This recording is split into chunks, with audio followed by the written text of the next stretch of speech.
सद्गुरू श्री ब्रह्मचैतन्य महाराज गोंदवलेकर यांचं प्रवचन 20 ऑगस्ट. दास विषयाचा झाला, सुख समाधानाला आचवला. सर्व दुःखाचे मूळ देह हाच होय. त्यातच देहाला दुखणे म्हणजे दुःखाचा कळस होय. मिठाचे खारटपण, साखरेचे पांढरेपण, यास नसे वेगळेपण. तैसे देह आणि दुःख जाण. देहाने जरी सुदृढ झाला, तेथेही दुःखाचा विसर नाही पडला. सावली जशी शरीराला, तसा रोग आहे शरीराला. रामकृष्णादिका अवतार झाले, परी देहाने नाही उरले. स्वतःचा नाही भरवसा, हे अनुभवास येई, परी वियोगाचे दुःख अनिवार्य होई.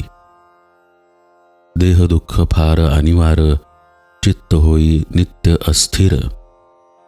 देहाचे भोग देहाचेच माथी, ते कोणास देता येत नाहीत, कोणाकडून घेता येत नाहीत. आजवर जे जे काही आपण केले, ते प्रपंचाला अर्पण केले. स्वार्थाला सोडून नाही राहिले.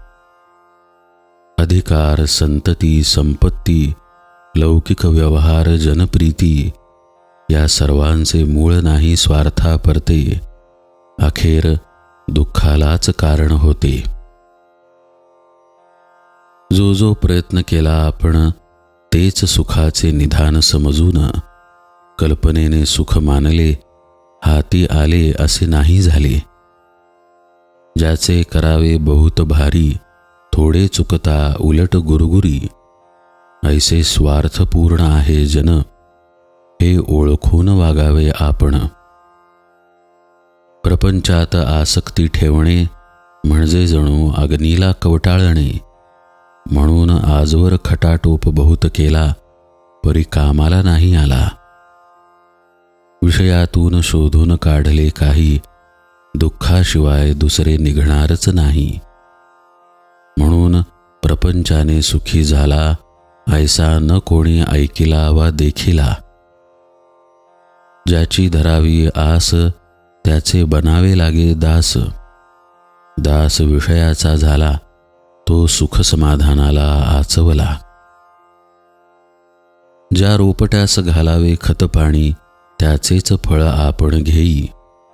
विषयास घातले खत जाण, तरी कैसे पावावे समाधान. प्रपंचातील संकटे अनिवार्य, कारण प्रपंच दुःखरूप जाण. आजवर नाही सुखी कोणी झाले, ज्यांनी विषयी चित्त गुंतविले. कडू कारले किती साखरेत घोळले, तरी नाही गोड झाले. तैसे विषयात सुख मानले, दुःख मात्र अनुभवास आले.